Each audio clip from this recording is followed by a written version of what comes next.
कृष्णाय वासुदेवाय देवकी नंदनाय च नंदगोपकुमाराय गोविंदाय नमो नमः।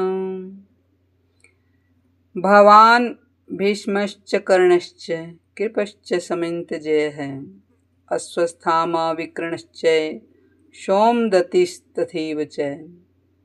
अर्थात भगवान भीष्मश्च, आप और पितामह भीष्म दोनों ही बहुत विशेष पुरुष हैं। आप दोनों के समकक्ष संसार में तीसरा कोई भी नहीं है।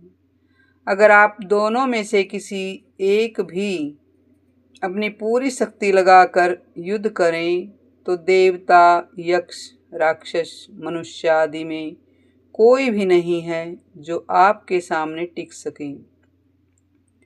आप दोनों के पराक्रम की बात जगत में प्रसिद्ध ही है। भीष्म पितामह तो आबाल ब्रह्मचारी हैं और इच्छा मृत्यु अर्थात उनकी इच्छा के बिना कोई भी उनको मार नहीं सकता। महाभारत युद्ध में द्रोणाचार्य धृष्टद्युम्न के द्वारा मारे गए और पितामह भीष्म ने अपनी इच्छा से ही सूर्य के उत्तरायण होने पर अपने प्राणों का त्याग कर दिया। कर्णश्च, कर्ण तो बहुत ही शूरवीर हैं। मुझे तो ऐसा विश्वास है कि वह अकेला ही पांडु सेना पर विजय प्राप्त कर सकता है।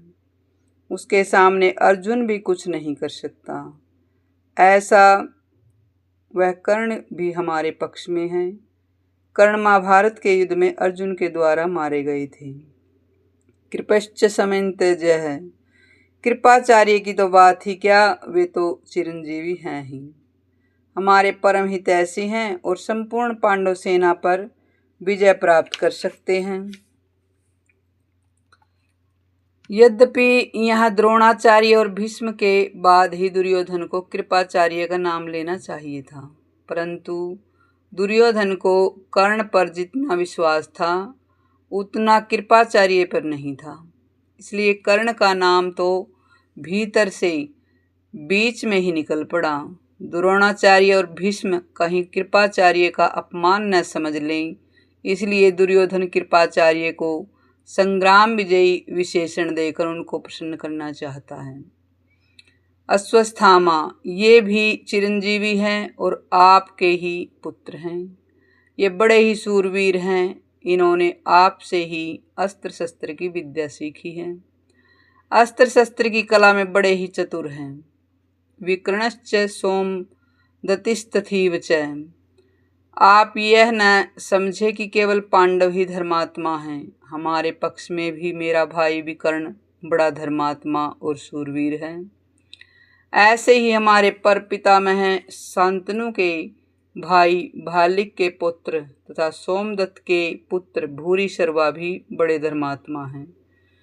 इन्होंने बड़ी बड़ी दक्षिणा वाले अनेक यज्ञ किए हैं। ये बड़े शूरवीर और महारथी हैं। युद्ध में विकर्ण भीम के द्वारा और भूरिश्रवा सात्यकी के द्वारा मारे गए थे। यहाँ इन शूरवीरों के नाम लेने में दुर्योधन का यह भाव मालूम देता है कि आचार्य, हमारी सेना में आप भीष्म, कर्ण, कृपाचार्य आदि जैसे महान पराक्रमी शूरवीर हैं। ऐसे पांडवों की सेना में देखने में भी नहीं आते। हमारी सेना में कृपाचार्य और अश्वस्थामा हैं, ये दो चिरंजीवी हैं, जबकि पांडवों की सेना में एक भी ऐसा नहीं। हमारी सेना में धर्मात्माओं की कमी नहीं है, इसीलिए हमारे लिए डरने की कोई बात नहीं है। इसी भाव के साथ जय श्री कृष्ण, जय श्री राधे। धन्यवाद।